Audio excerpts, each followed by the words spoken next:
Hey, welcome to How It's Done, a podcast for curious marketers. I'm Kriste Goad. I'll be your host, and I'm really glad you're here. Hello, curious marketers. We are kicking off our fourth season of How It's Done, and I can't think of a better way to start what promises to be our very best season yet than with arguably one of the best comms guys in healthcare, none other than Mr. John Hallock, Chief Communications Officer with Quantum Health. Welcome, John. Hey, so great to be here, Kriste, with you again. It's been a minute. It has been a minute. You're in rare company as a repeat guest on the How It's Done podcast. Very exciting. Yep, I'm trying to come with some new material. Yeah, always new material. The last time you were here, I don't know if you remember, but it was way back in October 2020. And that seems like forever ago. But at that time, you were leading comms for Livongo, which at the time had just announced one of the biggest deals in health tech history. It's $18.5 billion deal with Teladoc. A lot has happened since then. A lot. Yeah, I remember those times vividly. Yeah, that was very fun, very tiring, and a lot has changed in the market for sure since that deal on a number of fronts. Since then, you joined Glenn Tolman in the move to Transcarent with much success. Absolutely. Then you went on to Quantum Health, another great healthcare brand, where the band got back together, if you will, with you and Quantum CEO Zane Burke, who you also worked with at Livongo. Correct. And it's almost like you've got some winning formula, John. Well, listen, what is it? Better lucky than good. But no, you're right. I left Livongo with a number of kind of senior leaders, and I did join Glenn at Transcarent, and spent a number of years there with him as we stood that up and started to launch that brand and that market. And for the last year and a half, and that was a good run. And then the last year and a half have been at Quantum Health with that amazing team. And you said it. So Zane Burke is the CEO at Quantum Health. He was our CEO at Livongo, and Glenn was our executive chairman. And it's kind of a funny story because it will segue into what some other things we'll most likely talk about. But the navigation space was something we were seeing at Livongo. So if you go back, let's call it 2019, and Livongo was this, very large point solution, digital point solutions that employers and eventually health plans would use to try to better manage their diabetes populations. And we would always look at engagement and enrollment, right? If there was an employer with a population of folks that had diabetes, what percentage of that population could we enroll in the program? And then we measure that after a year. And what we were starting to see was that there were pockets of employers that were having much larger enrollment and engagement. And we started to dig into that. And it turned out it was Quantum. And so then as our teams and our leadership team looked at where the market was going, and I think we've seen that now, but at that moment in time, we were seeing that if you were the buyer, if you were an employer, and you had your entire benefit infrastructure, they really wanted a platform. And they might use Livongo for diabetes, they might use something for something else, something for MSK, et cetera. But they wanted to have that all on one platform that could be supported through highly trained people and technology, right, to try to drive towards some kind of experience, and also from a cost saving standpoint, right? And that's where the market was going. Then that merger happened, and the entire market started to shift, right? But there's all sorts of these point solutions that are out there, some very good companies and very good people. And today, if you're at Quantum Health, which was the creator of navigation 25 years ago. Yeah, they've been around a long time, haven't absolutely. What we saw, back to what we saw in that cohort of employers, they were Quantum clients. They were employers that had Quantum in place, and because Livongo might happen to be in that employer as well, we would see our enrollment engagement go up significantly because of the healthcare warriors and because of the model that Kara Trott, who's the founder of Quantum, had created along with her early team. And that we call it our secret sauce. But that ability to get somebody enrolled, using something, having a good experience, and driving towards some kind of cost savings outcome, that's very unique. And to do that at scale was something we had not seen. So I along with others, saw that the navigation market was where things were going. And that's what's led me here. That's awesome. And so at Quantum Health, you handle corporate comms and investor relations. And like you said, you've been there about a year and a half, somewhere like that. Tell us, well, you talked a little bit about what Quantum Health does, but tell us where the company was when you came in a year and a half ago relative to comms, and what have you really been focusing on since you got there? Yeah, great question. So like I said, Quantum had invented the navigation category decades ago and has been busy building that platform, hundreds and hundreds of leading clients, millions of members, great experiences dealing with providers, but had been more in the background in terms of telling its story, whether that be to media, investors, influencers, the market in general. Across the board, you feel like they were kind of in the background. And if you think of Livongo, for instance, Livongo was kind of a case study on how you use PR and strategic media and content, and you create a flywheel and arm your sales and arms your teams with unique value props to drive the business. So I think Zane really wanted, and the leadership wanted, to take back that narrative, because they weren't the only ones doing navigation, right? So because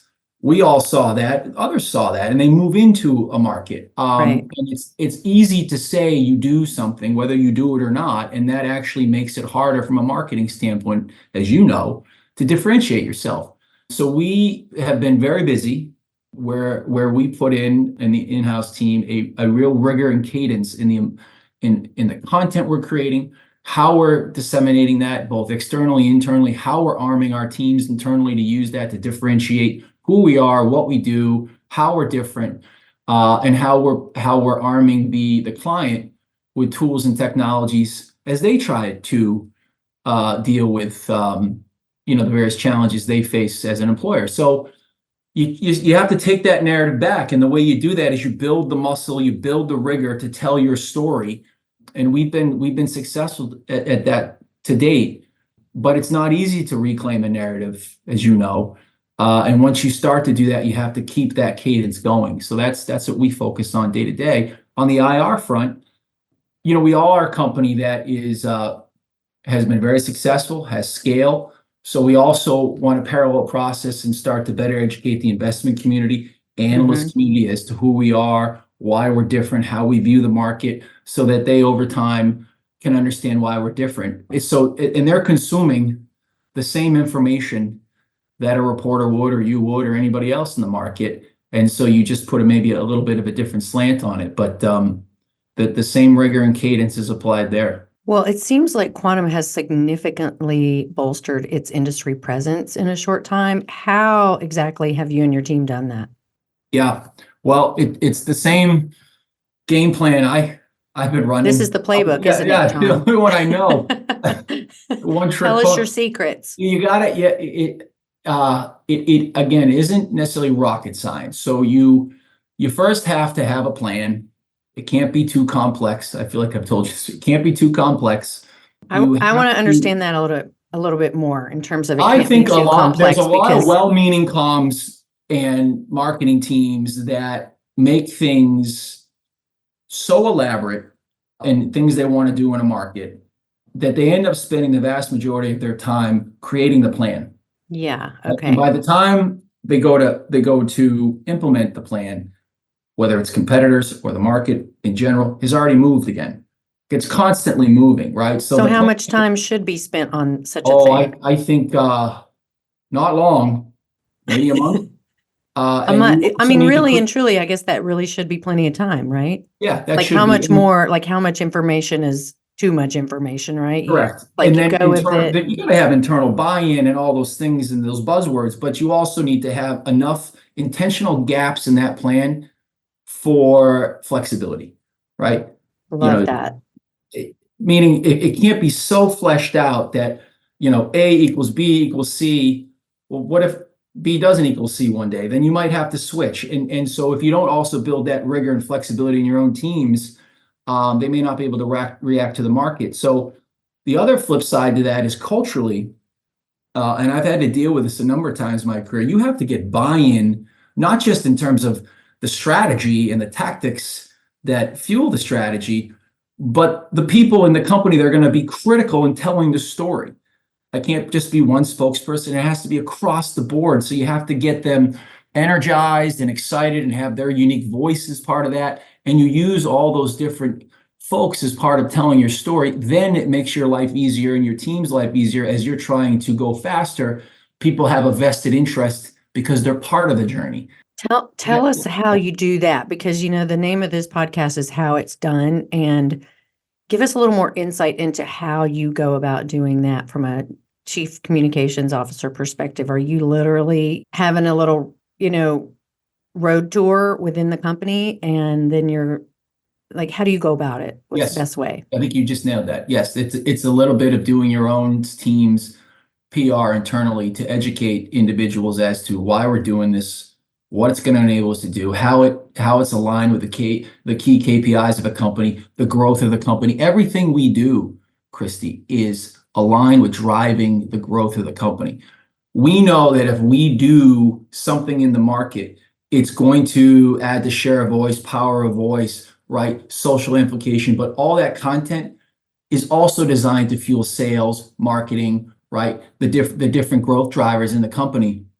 So there is a natural overlap there. And once you can convey that and educate individual folks at a company, they clearly see why they want to be a part of this and spend time, because they have to allocate time. As you know, there is that tactical element of doing interviews, doing messaging sessions. And when you're asking people to give up time and put effort in, they have to understand fully why you're asking them to do something. And so there is, but I back to your earlier question, you need to parallel process, right? You actually need to do a lot of this. You have to cross-pollinate this. It can't just be, we did this week, then we do it this week. A lot of it kind of comes together. That's a lot of work. And that was a lot of internal education. Yeah, go ahead. I was going to say, it's a lot of internal alignment. I see it break down so many times between like head of comms and head of marketing. How do you align there? We've talked about this before, but each company is different, right? Every company is a little different. We have, so to put some numbers to it. So, our marketing, we have a good marketing team. They know their market, and to use an analogy, we've done over 300 different pieces of content this year that come out of earned and owned through PR and comms. That's a lot of logs. Say that again, because that 300, right? In our fiscal year, 300 pieces of content out of the comms. And that's video, earned content, written, real media, all the things we try things almost weekly. That's a lot of logs to put on the marketing fire, so to speak, right? So they have to also come along with you and understand that they're going to have to maybe change processes or adopt new processes or put new things into place to digest that content, get it into the lead nurture cycle. So that's always typically in any company I've been at, the biggest challenge is you want to go fast. You have no choice but to go fast. You can't go too fast because you need your internal teams to keep up, and they have to change a bit, and you have to appreciate, their processes as well. So that's something that I address by trying to be as transparent and open with what our teams are doing, with what their teams are doing. So I probably spent more time at Quantum than I have traditionally trying to get inward alignment and making sure that our teams are kind of rowing in the same direction. That's a good challenge to have, though. It is a good challenge. And the other thing is like helping internally the different stakeholders understand the difference between the kinds of content that the comms team is going to be creating and generating versus what the marketing team is going to be creating and generating? Would And you that's say that's changed a lot. You know, and I've followed your career a long time. That the kinds of content that marketers use is wildly different. You know, wildly? it was the webinars and Yeah, it's I mean, even if completely you talk changed. about paid opportunities within comms and PR, it's different than when you're talking about paid opportunities in marketing, Right. right? They're more editorial, it's more storytelling. Yeah, Jonathan Bush back in the day, I don't think I've ever said this, but we were doing so much like CNBC, national broadcast, that kind of stuff. And Athena was, you know, hot to trot, and we were kind of everywhere. And he said to me one day after he did one of his CNBC spots, he's like, you know, who actually watches this? And I said, I don't, not many, you know, unless they're like shaving at 7 o'clock in the morning or getting kids out the door. I said, but we really want the video. And it clicked for him as the CEO, like, oh, I get it. So I say what we want us to say, what we're trying to convey. It's the video is the content. This is what, oh 06, 07, 08. That content is the fuel that then you inject into the marketing or the comms engine and the sales engine. Right. And then you just repeat that. Because you could just, yeah, I was going to say, put it on repeat. You can use it everywhere and over again, you know? And then you work with your internal sales people, your inside sales or business development. You curate it, you carve it up for their lead gen, lead nurture capabilities, internal culture, HR, which we handle, my team handles from internal. Like, then you start to, there is no KPI that I've seen, but when a company starts to tell their story and they're out there and their brand's out there, the buzz internally, you know, we're all still people, and you get a sense of pride People that start, your yeah, company's being talked about, they and start standing a little taller. that's Yeah, right. yeah. And you can almost just feel it. And when you start to feel it, that's when you know you're moving in the right direction. And again, back to my earlier comment of getting more of those people involved in telling your story, Yeah. is critical. And then you get them excited. Well, so that brings up a question for me. How big is your in-house team? You've always focused on building in-house teams versus agencies, but how big, what do you have going on today? What are you doing today? And what kinds of agencies do you work with? We're huge. We're 6 people, including me. Oh my Um, gosh. How did you get all the budget for that? it's not that big. It's I will tell you, I'm very proud of this team because a lot of them came over from some other divisions within the company when I came on, and I Oh, did cool. ask them to do a lot and to change. And they did very quickly, and they started producing high quality content and messaging and learning new things. And I couldn't be more proud of that team and what they've done. Because Awesome. you know better that it's very difficult to not only learn new skills, but then learn it fast and put it into action. Yeah. So But you don't what better really way to feel. learn, right? Than to just go Right. and do it. And they just like they see when they start to see the work they're doing getting promulgated externally and getting used and leveraged, then they get a sense of pride, and then you go faster, and the team gets that mojo.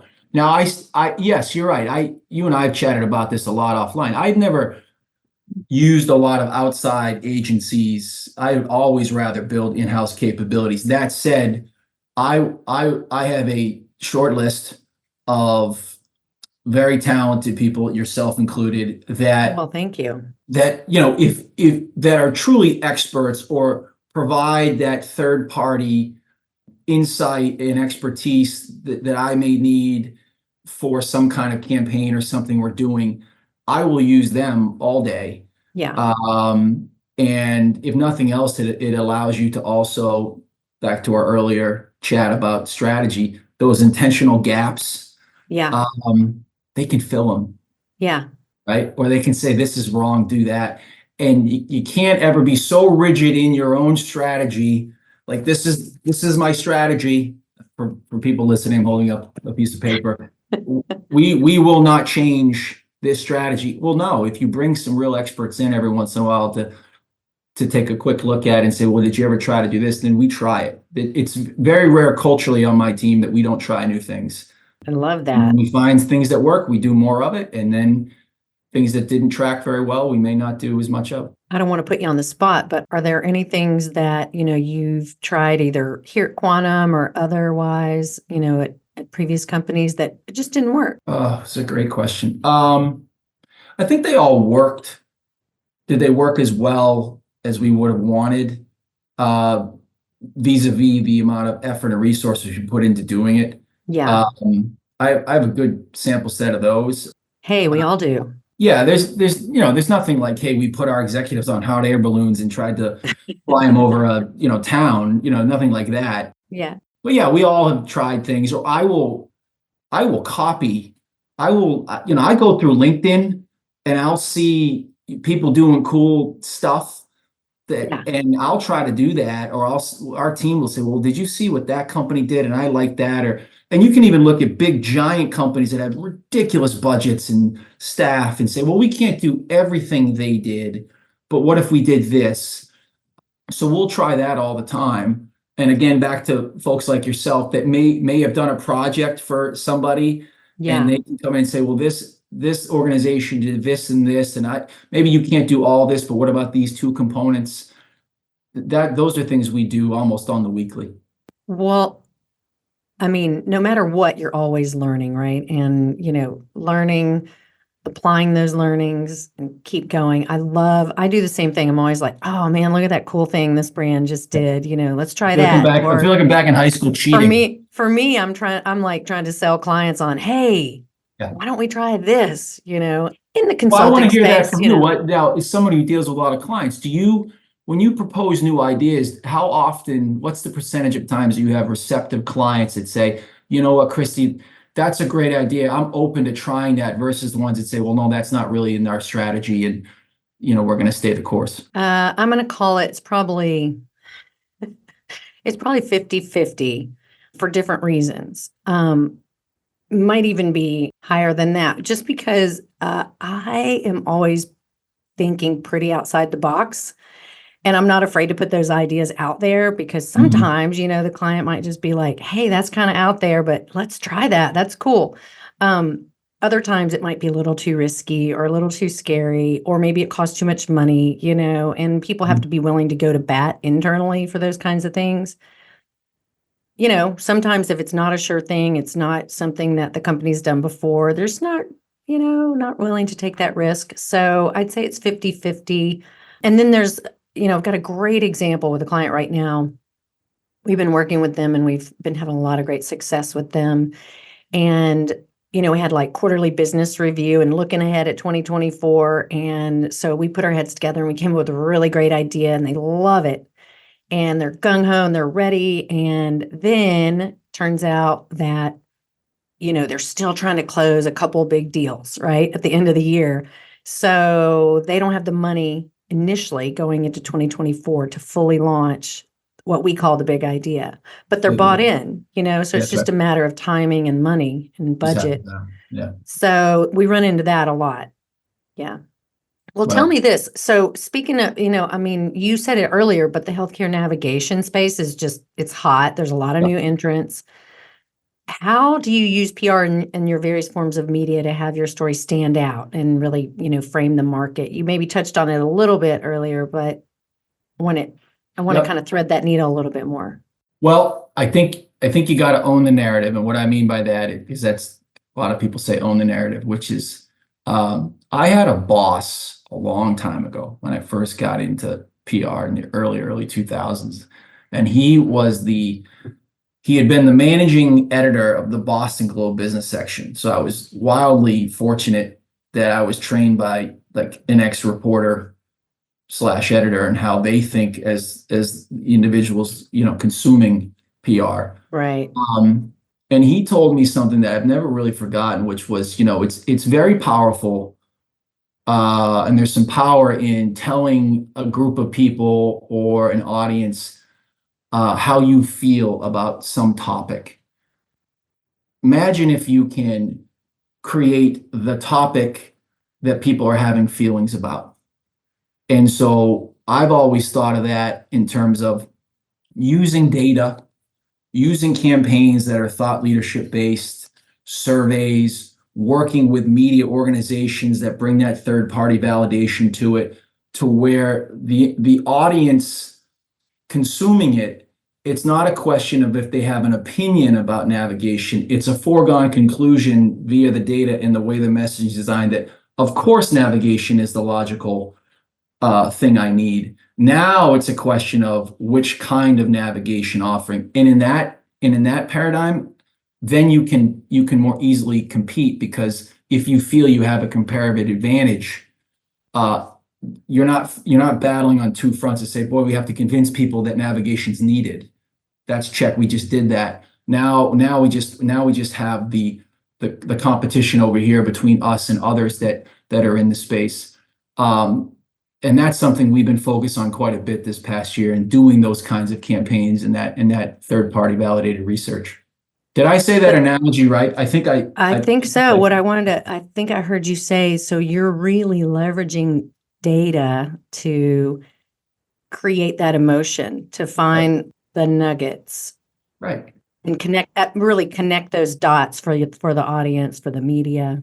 If you're the head of a company's HR and benefits, or the CFO even, of course they're all dealing with the same macro challenges of like rising costs and employees wanting a better experience, and they want these benefits they work so hard to procure for their populations to be leveraged. So you validate that quickly, right? You validate the challenges they have, and then you use PR and messaging and research to very quickly bring them to, you're absolutely right, those are real problems, and you're in good company. And now let's naturally segue you to where we have solutions that can help you address those problems, and do it in a way that doesn't come off so self-serving, because people do have that natural antenna up of, well, what are you trying to sell me? Okay, well, is this what you've done then with, I noticed you've got this trademark, the quantum health effect, and I see some, healthcare warrior videos, which are really, just sort of day in the life. You're going out there, you're doing some brand journalism, right? You're talking to the people at Quantum Health who are talking to members, to patients, to people every single day. Is that what those are for anybody? We'll include some links to those in our show notes, but I was taking a look at them, and they're just like, I love the simplicity, of them, but they're also so real, right? And they're so human, and it's in the words of the people that are on the front lines every day. I'm glad you brought, that's a great example. That's something recent we did, and that had 3 goals.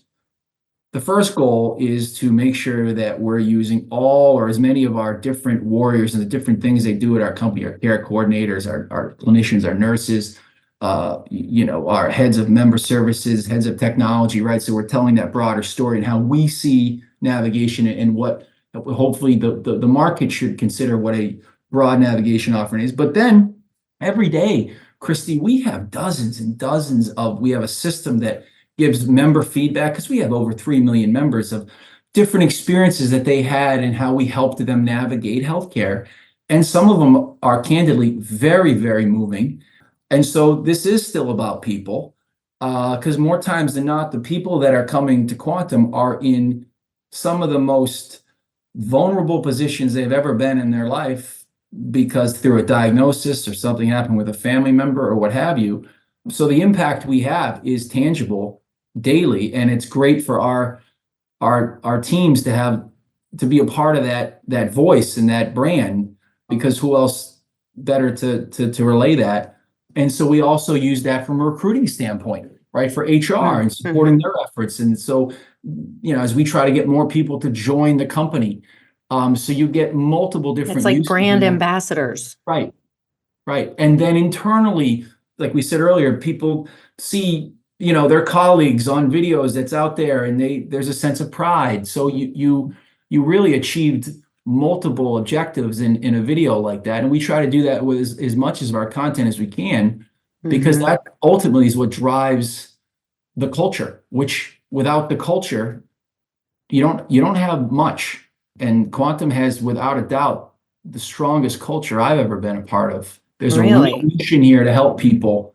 And I've been admiring Quantum Health for many years, and that always comes through to me.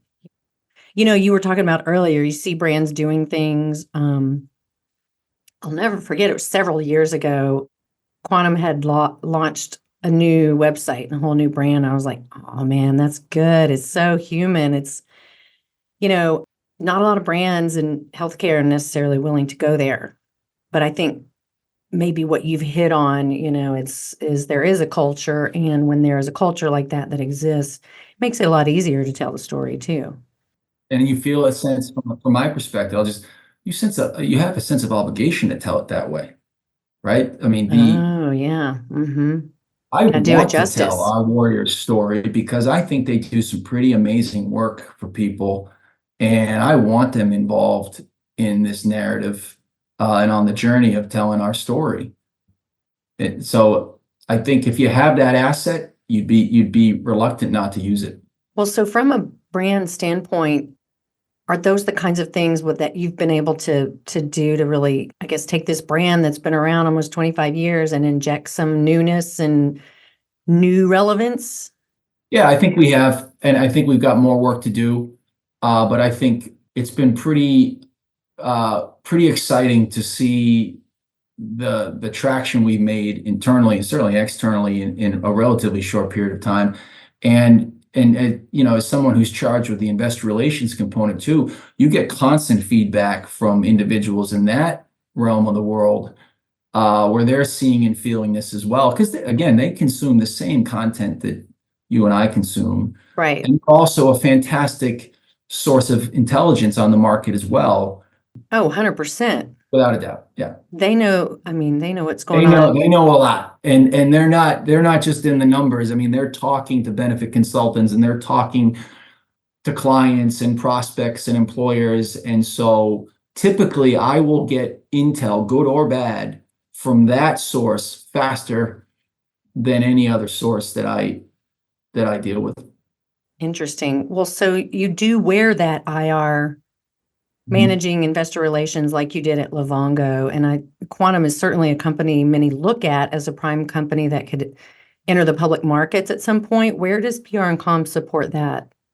Well, I think we're a company that has reached a certain scale. I think How we big are are you guys for our audience we're sake? we're over 2,000 employees, over 500 clients, over 3 million members. Wow. Very strong financials.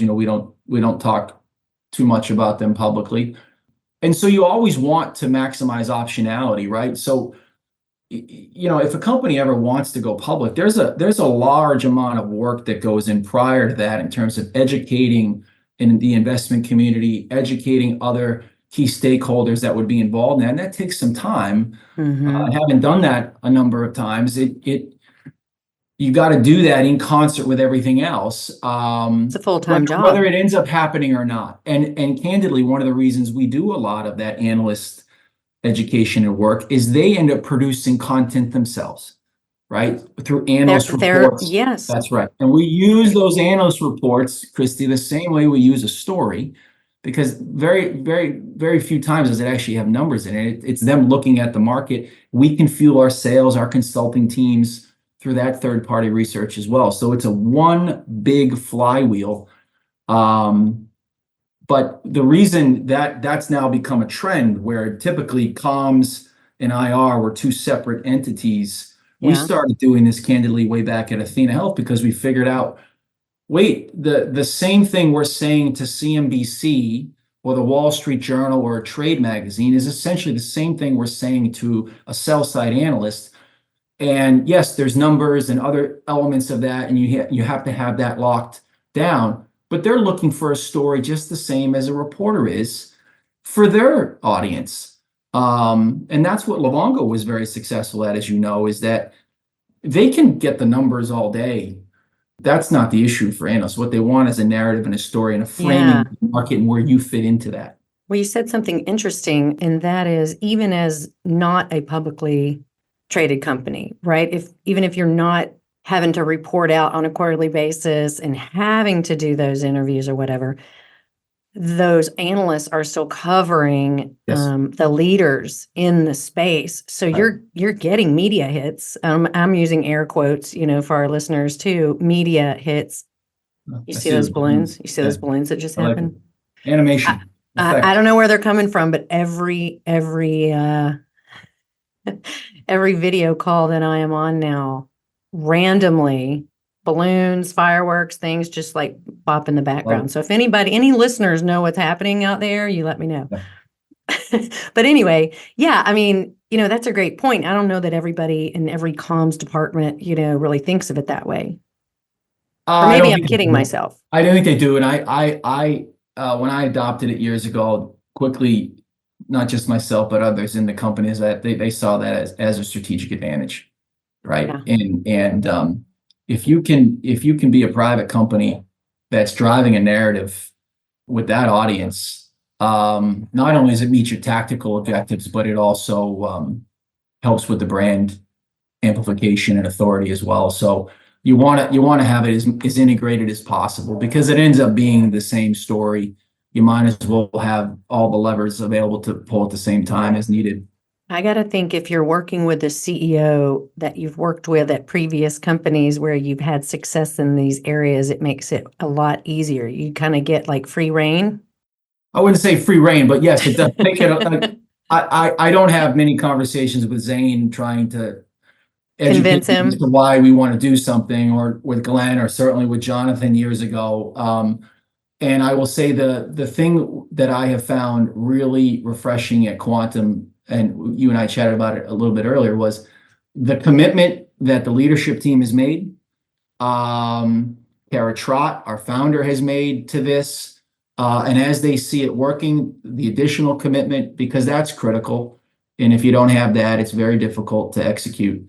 And so, yeah, that's a hurdle that I don't have. That would be difficult. That would be difficult. Yes. Yeah, that's a good place to be. But you've earned it, right? And you've had your time in the trenches.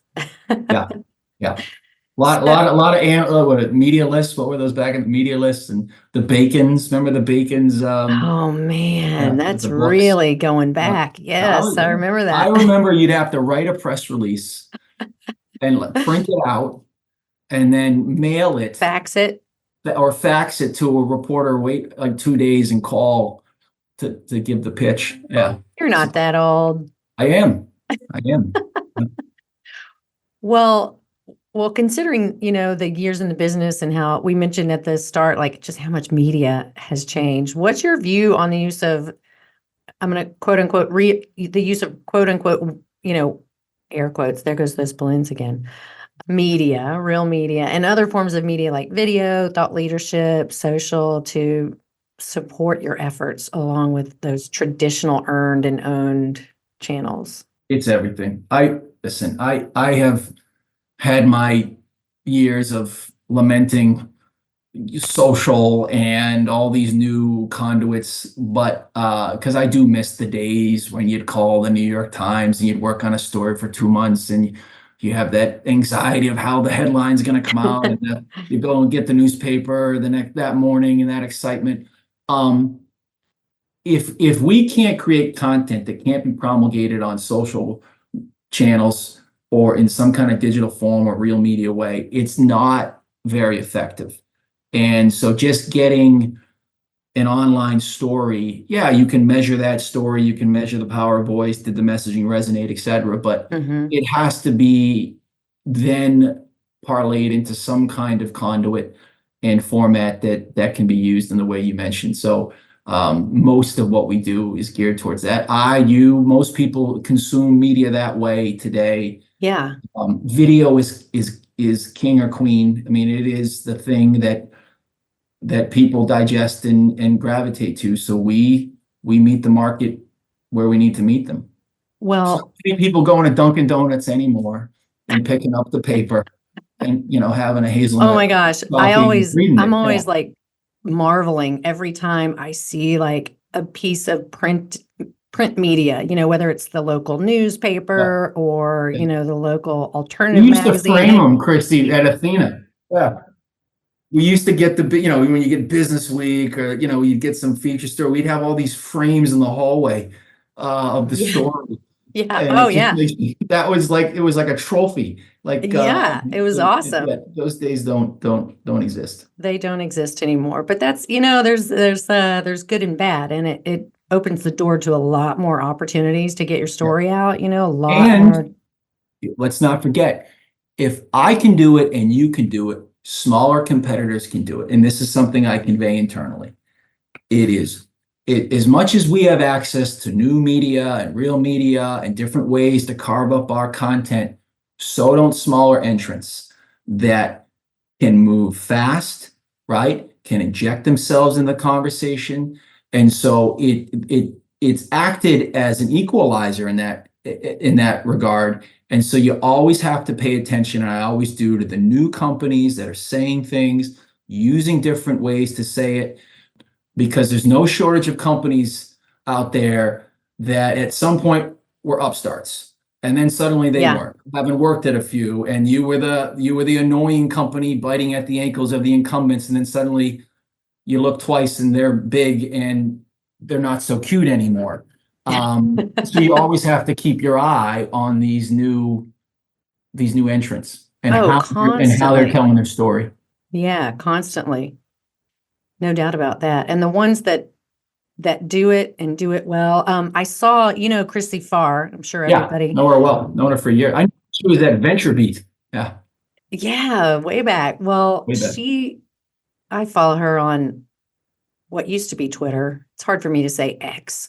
Yeah. Anyway, she tweeted the other day that the 2024 is going to be the rise of the CEO PR, CEO leveraging PR, because that is the most authentic way, that companies can get out there and tell their stories. And CEOs that aren't going to do that and aren't going to be front and center and tell the story are going to be like left behind.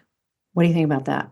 She's right. And she's been saying that since 2011, 2012. I remember I can't even count on how many stories I've done with her over the years, but if you don't have a CEO or a high level leadership team that is willing to be out there and be the voice or part of that voice and committed to it, it's very difficult for a company or a Oh, brand to man. separate itself.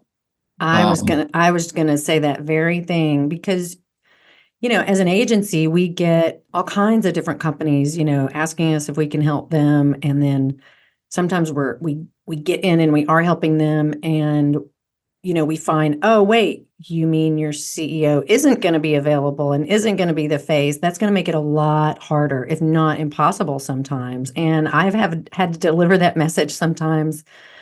And clients don't always like to hear it, but it's the truth, Yes. And if the media, especially if it's a big company and Mhm. if they're doing great things, or if it's a shitstorm or whatever, if the CEO is not out there, then they're not interested. And it's, Correct. they're not going to listen And it's to, not something you can turn on right away. That's Yeah. where PR becomes a high level PR that's been built Yeah. into the company's cadence, becomes a strategic asset, because it all too well, it isn't something you just flip a switch on and say, well, today on Tuesday we're going to do PR. And so if you're up against a company that's been leveraging it and doing it, and now it's become that strategic asset for them, to suddenly turn that on, Yeah. compete, is very difficult to catch up. Yep. So Quantum Health, you got it all, right? You got the CEO that's willing to be the face and the voice. And then you've got all these wonderful stories. You've got a great culture to tap into. You've got all these wonderful stories that now you're mining and doing some brand journalism, to tell those stories within the walls or Yeah. the virtual world of Quantum Health. And Zane would say, it's beyond just Zane. We have all sorts of fantastic leaders that are real subject matter experts in all sorts of topics, and we try to leverage them as much as we can to tell the story. So smart. When you've got that kind of bench, like, it is a gold mine for comms, right? Yeah. So we are coming up on time, John. I've really appreciated having you here. Thank you for taking the time and being a repeat guest. I always learn so much, and I know our listeners do too. I got to leave you with a burning question. Sure. Curious minds want to know, we've been talking about news source and media. What's the number one news source on the daily for you and why? You may have answered it earlier when you talk about getting your news from analysts, but I'm just I going to think throw it out there. It's probably on two fronts. So I